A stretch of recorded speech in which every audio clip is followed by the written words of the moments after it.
चलिए जानते हैं भारत के हर जिले, हर शहर, हर गांव और हर क्षेत्र की फटाफट ताजा खबरें सिर्फ 10 मिनट में, वो भी सबसे तेज।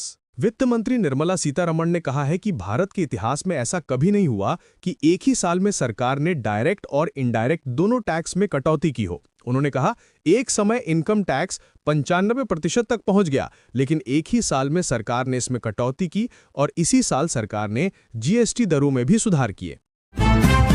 रूसी राष्ट्रपति व्लादिमीर पुतिन ने प्रधानमंत्री नरेंद्र मोदी संग भारत रूस बिजनेस फोरम को संबोधित करते हुए ऑयल डील को लेकर मजाक किया। पुतिन ने कहा, रूसी प्रतिनिधि मंडल यहां सिर्फ ऑयल और गैस सप्लाई को लेकर डील करने नहीं आया है। इस पर पीएम मोदी हंस पड़े।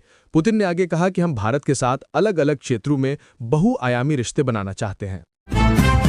सुप्रीम कोर्ट ने कहा है कि मंदिरों का पैसा भगवान के लिए है और इसका इस्तेमाल तंगी से जूझ रहे कोऑपरेटिव बैंक को सहारा देने के लिए नहीं होना चाहिए। सीजेआई सूर्यकांत ने कहा कि मंदिर का पैसा बड़ी मुश्किल से चल रहे किसी कोऑपरेटिव बैंक में रखने के बजाय नेशनलाइज बैंक में जाए, जो जरा से ज्यादा ब्याज दे सके।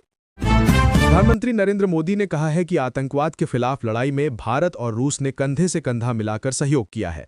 पीएम मोदी ने कहा कि पहलगांव में हुआ आतंकी हमला हो या क्रोकस सिटी हॉल पर किया गया कायरतापूर्ण आघात, इन सभी घटनाओं की जड़ एक ही है। आतंकवाद के विरुद्ध वैश्विक एकता ही हमारी सबसे बड़ी ताकत है।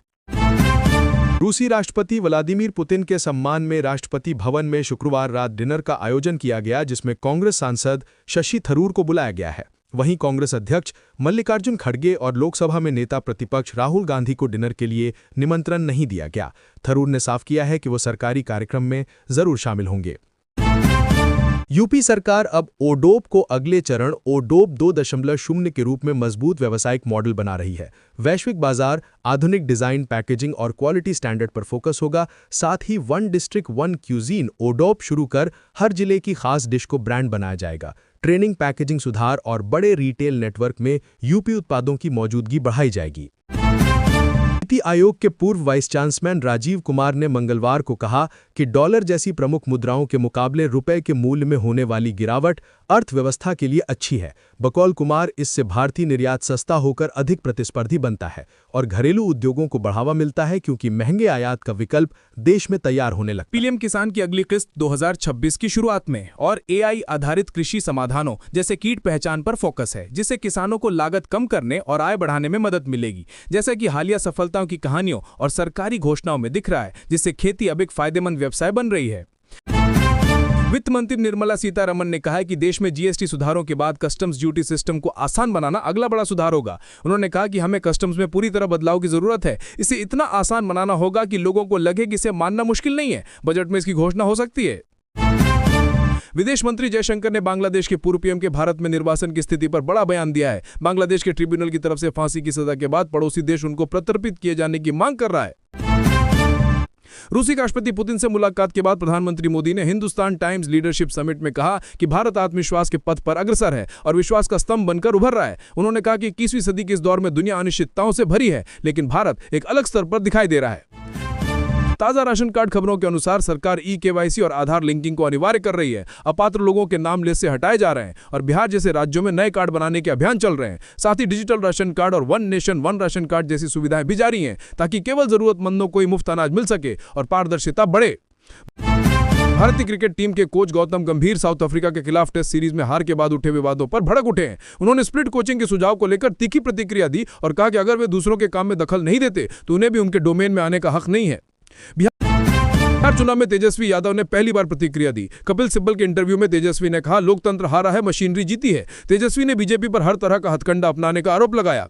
तेजस्वी ने बताया कि 2020 में 75 से 2025 में 25 सीटों पर सिमटने पर कहा कि लोगों ने एनडीए नहीं, नई सरकार चाहिए। चुनाव से पहले पैसे बांटे गए, जिससे वोट शेयर बढ़ा। नालंदा के हरिनारायण सिंह 10 बार विधायक बने, 12 चुनाव लड़े। 1967 से क्षेत्र में सक्रिय रहे, जनसंघ से जुड़े। 1977 में पहली जीत मिली। 1980 में हार के बाद उपचुनाव जीता। वे कहते हैं, चुनाव लड़कर रिकॉर्ड बनाने का कोई इरादा नहीं था, अब चुनाव लड़ने की इच्छा नहीं है। नीतीश कुमार के साथ रहे, पहले लालू के साथ थे। 84 की उम्र में भी स्वस्थ शाकाहारी भोजन करते हैं। चीन जापान के बीच ताइवान को लेकर विवाद बढ़ा। चीन रक्षा मंत्रालय ने जापान को चेतावनी दी, हठी रवैया रहा तो जनता के गुस्से का सामना करना पड़ेगा। चीन ने जापान पर शांति संविधान की सीमाओं को तोड़ने, रक्षा बजट बढ़ाने और हथियारों के निर्यात को बढ़ावा देने का आरोप लगाया। चीन ने जापान से अंतर्राष्ट्रीय कानून का पालन करने और युद्धोत्तर व्यवस्था को चुनौती देना बंद करने की अपील की। मोहम्मद कैफ ने वॉशिंगटन सुंदर के रोल पर सवाल उठाए हैं, जो गंभीर के खास माने जाते हैं। कैफ का मानना है कि सुंदर अश्विन के मुकाबले बतौर स्पिनर आधे भी नहीं है। उन्होंने कहा कि कप्तान उन पर भरोसा नहीं करते, इसलिए उन्हें पूरे ओवर नहीं दिए जाते। साउथ अफ्रीका के खिलाफ वनडे में उनकी बैटिंग भी कमजोर दिखी। कैफ के अनुसार सुंदर न गेंदबाज है और न ही बल्लेबाज। पटना एयरपोर्ट पर इंडिगो क्राइसिस जारी है। शनिवार को 11 फ्लाइट रद्द होने और देरी से आने के कारण यात्रियों की परेशानी बढ़ी रही। पुणे से आए अविनाश कुमार ने बताया कि टिकट नहीं मिला। वसीम खान ने दुबई जाने की योजना रद्द होने की बात कही। सरकार ने 18,000 से ज्यादा किराया लेने पर रोक लगाई है। यात्रियों ने सोशल मीडिया पर नाराजगी जताई। फुटफॉल 3 गुना कम हुआ, पहले 13-14 हजार होता था। जियो ने 50 करोड़ से ज्यादा ग्राहकों के लिए 601 रुपए का स्पेशल प्लान लॉन्च किया है। यह plan 1.5 GB daily data plan इस्तेमाल करने वालों के लिए है, जिसमें अनलिमिटेड 5G डाटा और 51 रुपए के 12 अपग्रेड वाउचर शामिल हैं। ग्राहक इन वाउचर्स को माई जियो ऐप से रिडीम कर सकते हैं और दोस्तों को गिफ्ट भी कर सकते हैं। टेलीकॉम कंपनी 101 और 150 रुपए के भी 5G अपग्रेड वाउचर पेश कर रही है। विशाखापट्टनम में भारत साउथ अफ्रीका मैच ने भारत जीता, सीरीज जीती। विराट कोहली ने 3 मैचों में 302 रन बनाए, 2 शतक और 1 अर्धशतक लगाया। विराट ने बताया कि जब खुलकर खेलते तो छक्के लगा सकते हैं, रिस्क लेना चाहते थे। रांची में पहला मैच उनके लिए खास था। सीनियर प्लेयर के रूप में विराट ने कहा कि वे टीम के लिए कुछ खास करना चाहते हैं। रोहित और वे आज भी टीम की मदद करते हैं। जियो एयरटेल आइडिया ने सरकार से फोन लोकेशन की लगातार निगरानी की मंजूरी मांगी है। COAI ने प्रस्ताव दिया है, जिसके तहत सरकार के आदेश पर स्मार्टफोन में हमेशा लोकेशन ऑन रखनी होगी, जिसे यूजर बंद नहीं कर पाएंगे। सैमसंग, एप्पल और गूगल ने प्राइवेसी चिंताओं के चलते इसका विरोध किया है। जांच एजेंसियों को सटीक लोकेशन नहीं मिल पाती, इसलिए प्रस्ताव है। 5 दिसंबर को गृह मंत्रालय की बैठक टाल दी गई। 7 दिसंबर को सशस्त्र सेना झंडा दिवस मनाया गया। रक्षा मंत्री राजनाथ सिंह और केंद्रीय मंत्रियों ने वीर जवानों को सलाम किया। राजनाथ सिंह ने कहा कि सशस्त्र बलों की वीरता और बलिदान को सलाम करता हूं। पीयूष गोयल ने सैनिकों के बलिदान को सम्मान दिया। प्रहलाद जोशी ने साहस का सम्मान किया। नितिन गडकरी ने बलिदानों को याद किया। कई नेताओं ने जवानों को शुभकामनाएं दी। Ration card latest update. 1 दिसंबर 2025 से नए नियम लागू हो गए हैं। अब हर राशन कार्ड में आधार लिंक और eKYC कराना अनिवार्य है। समय पर KYC न कराने पर कार्ड बंद भी हो सकता है। सरकार का लक्ष्य फर्जी कार्ड हटाकर असली जरूरतमंदों तक सुविधा पहुंचाना है। कई राज्यों में अब राशन वितरण बायोमेट्रिक और QR कोड सिस्टम से किया जाएगा। डिजिटल राशन कार्ड की प्रक्रिया भी तेज हो गई है। कुछ राज्यों में राशन के साथ नगद सहायता देने पर भी विचार हो रहा है। सरकार ने सभी कार्ड धारकों से जल्द अपडेट करवाने की अपील की है।